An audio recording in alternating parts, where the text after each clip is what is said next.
Buenos dias. So I'm here in Las Palmas de Gran Canaria today. It's a nice fresh morning. People asked me after the last live that I did, why was it I said that I wouldn't be using the N word anymore. Now people see this title and go, he's not going to use that word anymore, that means he's going to stop cussing, he's going to stop swearing. No, not yet. Maybe when I become a cleaner vessel I will, but for now the swearing stays. But the use of the word narcissist, which there's a video I've done on for 21 Studios called Deconstructing the Female N, and the guys on there are not used to my accent. They're like, what the fuck is wrong with you, why can't you say the word? I'm like, I can say it, I just don't, I'm not American, so I wouldn't say narcissist, I say narcissist. They're like, you're saying it wrong. It's not really wrong. Everything that we do, everything that we focus on, and our words guide our thoughts and tell our brains what it is that we want to focus on, has an impact and becomes effectively an invocation. And I just don't want to invoke it anymore. There are several problems with it. One is, there is now, and has been long before any YouTube channel called the Spartan Life Coach was set up, a problem with the online narcissism communities that have been going, well, Sam tells me, I think since 1996. They've been going for a long time, and they become echo chambers. And so there's two problems. One is, they can become a place where people develop the hobby of the subject and of being in a community, getting recognition, using special magic words, and chatting to people about a thing that is presumed to pre-exist. Like, one of the things that my coaches say to me, I'll just walk you away from the noise here a little bit, because both Terry and Steve are new to this, is they say, I'm always surprised when people just show up and they just announce the diagnosis of their ex-partner as though it's de facto the case. And I'll say, yeah, that's, but like, be patient. That's part of the online culture. People have been trained to think that that's a normal thing and an okay thing to do. So that is problematic. The second, the online culture, the community. The second thing is the attitude that it breeds amongst a small minority, maybe 20%, but they're small, probably less, probably like 10%, small but vocal minority of something between a murder mystery hunt, like one that middle class people would pay for a night out for fun. I'd be like, who's the murderer, and everybody gets to play Hercule Poirot. I don't really know how it works. I've never done it, but I believe that's how it works. And a witch hunt. So on the one hand, it's kind of kooky and daft and a bit silly and frustrating if you're trying to get people to take it seriously, but not that big a deal. And then it gets quite sinister. Usually when I meet people, like, randomly, who are like, oh, you're that guy on YouTube, you run the channel, and people are really cool. I mean, like 99% of the time. A couple of times they're not so cool. I had an experience recently with a lady where I was at a bachata class. So it's the end of a day, I've been working all day, and I'm out, and I'm going to meet up with a couple of friends, and we're going to do a little class, and afterwards do a little bit of a social and have a bit of a dance. Which is important, have a bit of a laugh, have a bit of a dance. A lot of the work I do is very cerebral. It's up in the head. It's really, really mind focused, and the energy is all up in the head, and you've got to bring that energy down. And so, like, having a laugh and having a dance is a really good way of doing that. I highly recommend it. It's very therapeutic. So I went to this class, and then there was a woman staring at me, and she eventually plucked up the courage to come over, and I was like, this woman's definitely, I could tell by the way she's looking at me, like, is that him? This is definitely somebody who's followed my YouTube, so she's going to come over and say hi. She sidled up next to me, stood really close to me, and she went, all I want to know, Richard, is who's the narc? And I was like, what? Get the fuck out of here. Get away from me. This isn't a murder mystery. It's not a witch hunt. It's not a game. You know, I'm here to help the authentic victims of narcissistic abuse. I'm not here to help people who are bored and lonely and want something to do, who are infected with bitterness, who, you know, can't deal with the fact that all that happened in their life was that somebody basically rejected them and didn't feel about them the same way that they did. So they're looking for a psychiatric reason to account for this amazing injustice, this incredible thing that's happened. I cannot believe you would reject me. The fact that you've rejected me can only be explained by you having a rare psychiatric condition. I mean, the arrogance of it, it's mind-boggling. And look, I've known with great clarity for the last 18 months that I am feeding into, whilst I am helping people, and people are always like, don't be too harsh on yourself, you're helping people. I know, it helps, it's good. But I am also feeding into an online culture that I have a real problem with, and I don't think it's a game. I don't think it's a joke, and I actually think it's quite sinister because it bleeds over into situations of that are not funny, of false accusations, you know, people trying to destroy other people's careers, people just trying to destroy other people's reputations out of spite, and that's not funny. You know, that's like, this is the kind of shit that leads people to depression, that leads people to a place of suicidal ideation. It's extremely damaging, and then it's no longer a game. It's no longer some weird eccentric thing that some oddballs do. It's actually something quite nasty that moves into the realms of illegality. They're actually committing a crime, and so that's why if I could do it again, I would have drawn this line sooner. But for various reasons, I didn't have the psychic, and I mean that in the non-woo-woo sense, I mean it in the Jungian sense, the psychic energy to turn this vessel in a new direction. Because it takes energy. It's weird. It's a really weird project, this, but because I'm so personally involved in it, when it moves direction, I move direction. When I move direction, it moves direction. We're one and the same. It's very poorly boundaried.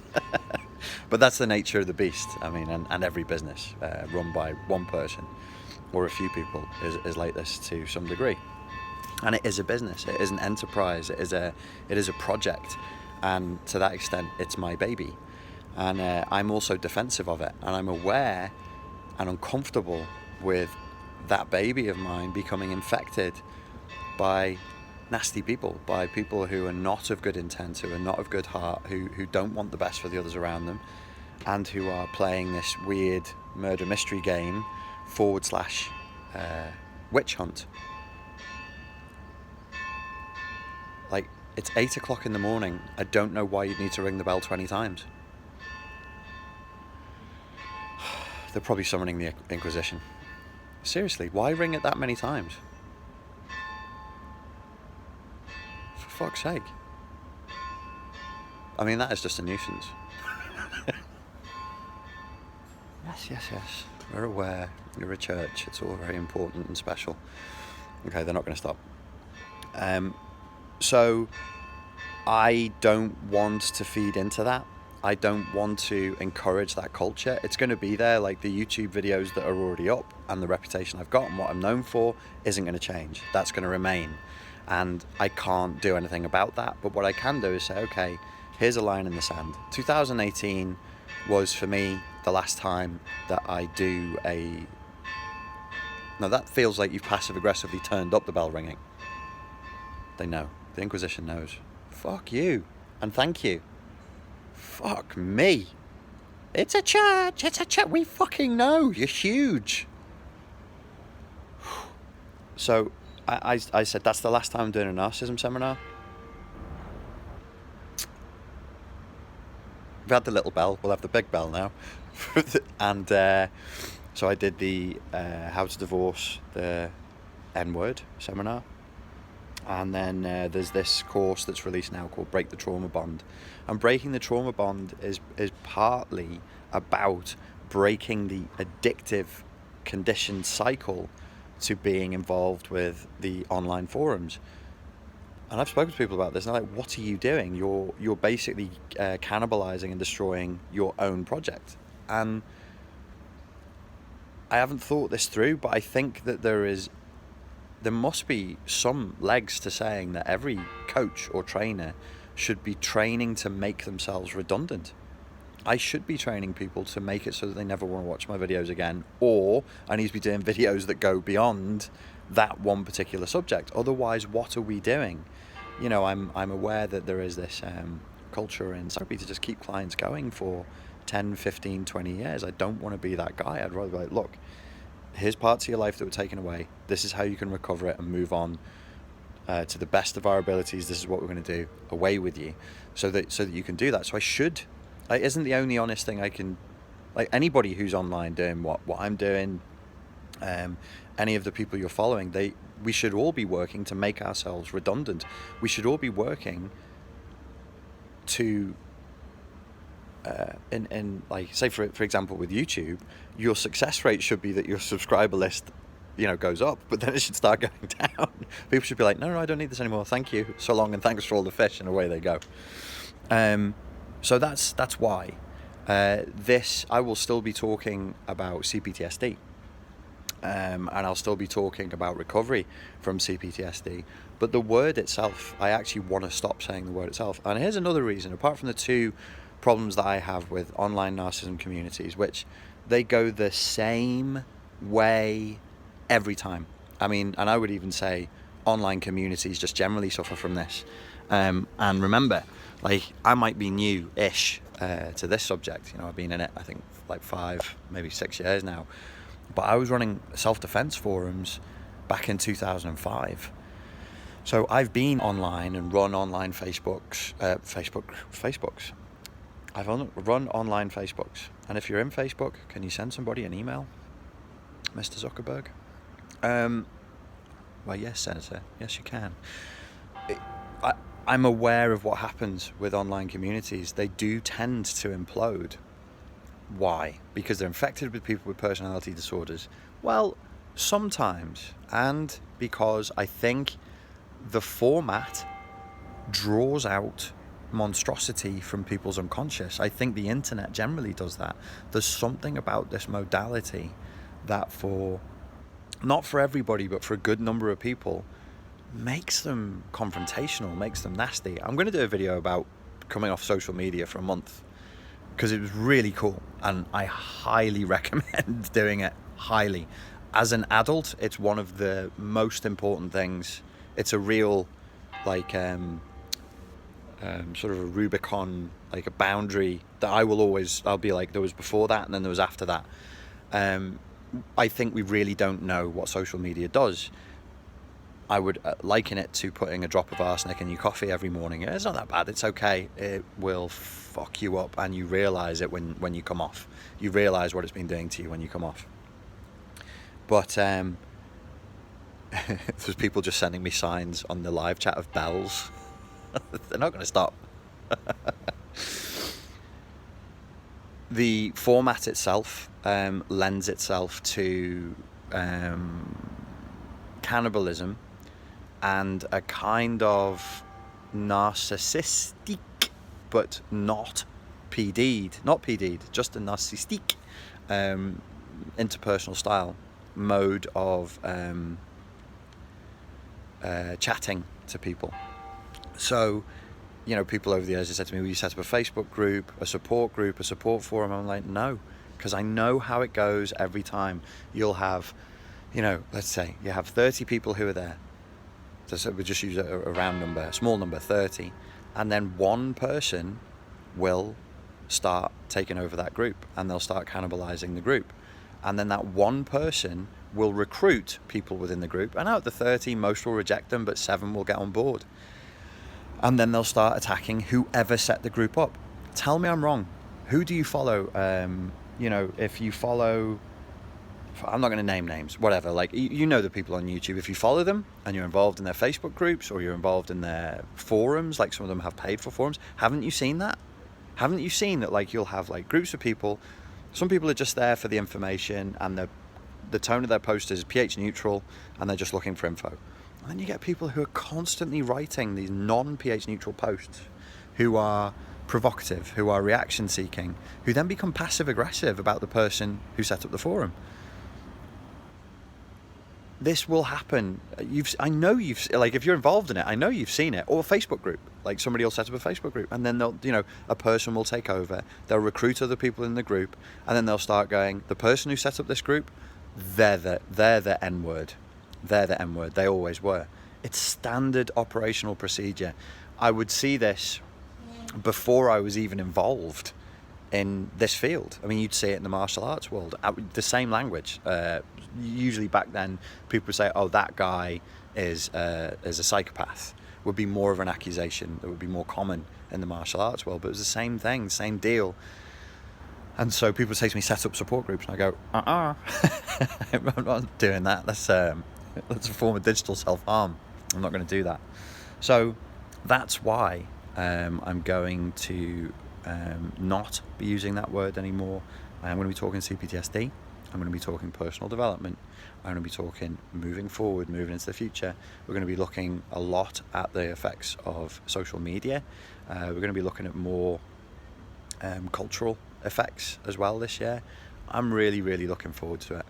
I can't remember a time in the last 10 years where I felt more motivated, more energized, more switched on and ready to do something. And bearing in mind, like, I'm a fairly high energy individual, I'm fairly driven, and I love what I do, but at the moment I'm thinking, like, this is going to be something really awesome. This is going to be something really, really good. So I'm very, very much looking forward to it.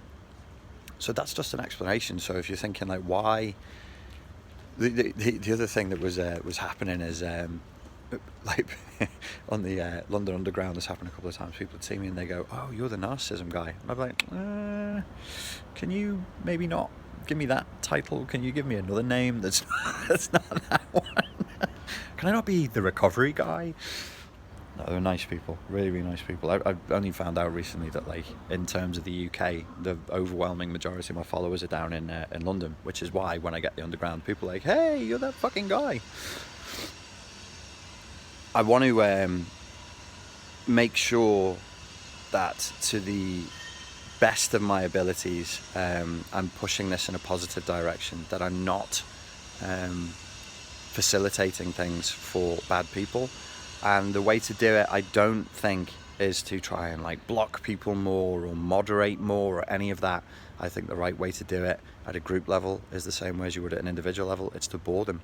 It's to bore them off. It's so that there's nothing here that is of interest to them. There is something about discussing the subject that brings a lot of people, like a frightening number of people who suffer from that disorder, to their table. And I was thinking about it today, why would that be? And I was like, well, they teach you in sales, like, any human being's favourite topic of conversation is themselves. So I guess if you suffer from that and people are talking about that, you might show up and watch it and be like, feel a bit of like a buzz, like, yeah, man, this is about me. These people are all talking about me. Plus they can recruit victims there. And that's a sinister thing that I've seen happen again and again. They can recruit new targets, and they can hire people to put on a little silky waistcoat and a fez hat and to become mutant flying simians and to do their bidding. A number of people, they can do that. So that's why I want to stop. I want to make this about what is possible and what we have in terms of potentiality. I won't get too deeply into it now, but I think we live in weird times. We live in interesting times. But one of our sticking points is the persistent and false belief that the way it is right now is the way it has to be. And the only people who benefit from propagating that belief and from pushing that belief are the people who you would call the elite or the establishment, or those who gain the most. There's a very, very small number of people in this world who are hoarding all, or nearly all, of the wealth and all of the power. And they would benefit from us believing that the way this is, that's all it can ever be. And anybody who says, no, we have options and it could be different, they become a true dissident. They become like the enemy. They become somebody to be targeted. So that's what I would rather be focusing on right now, to level this up a little bit. One final point on that. If you're involved in those kinds of forums and those kinds of support groups and it's helping you, and it really is, check in with yourself, check in emotionally, like, is this helping me? Am I doing this compulsively? Do I feel weird and sweaty and guilty as I do this, or do I feel good and calm and switched on as I do this? Watch out for a puerile, petty and childlike worldview and mode of communication. I think this is probably the fastest way to be spotting people you would not want to be talking to and not wanting to be conversing with. There's like this secondary school in America, high school sort of mentality that creeps in amongst people who could be like 40, 50 years old. When you see that, just, here's the thing, you are already wealthy in certain ways. And one of the things that you have that is the most precious thing that you have is the quality of time and the quality of attention. And it's the most precious thing that exists in this reality. Be very careful and be very choosy and boundaried over what you spend your precious time and attention on, who you put that time and attention on, what you put that time and attention on, because you only get so much of it and you can't get it back. Okay, with that, I'd like to thank you all for offering me your precious time and your precious attention, and I look forward to speaking to you soon. Cheers.